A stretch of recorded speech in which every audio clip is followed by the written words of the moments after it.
was the boss. He ruled with an iron hand.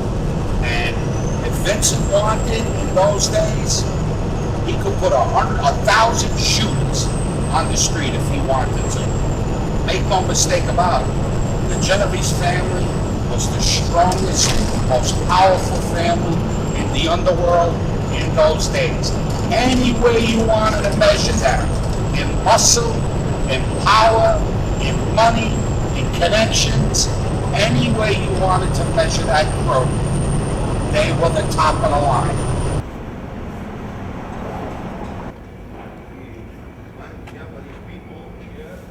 This was the club, as it is. That's exactly the way it was. Nobody got the club no more. We're ready.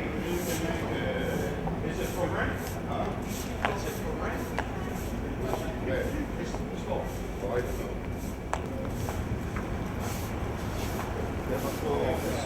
This was Vincent's club. This is where everybody came down. This is where the pinochle game used to be played. Everything happened here.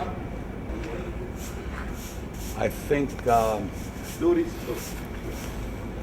feds had a camera right from there across the street.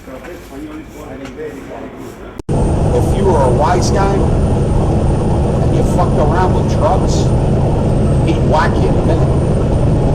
He was obsessed with anybody around him who dealt in drugs. And if you got caught on a government tape mentioning his name, you were done. So a lot of guys started to go like this. You'd be in a conversation and they'd say, let's say for example, all right, I'll go see that guy. Because they were afraid to mention in his name.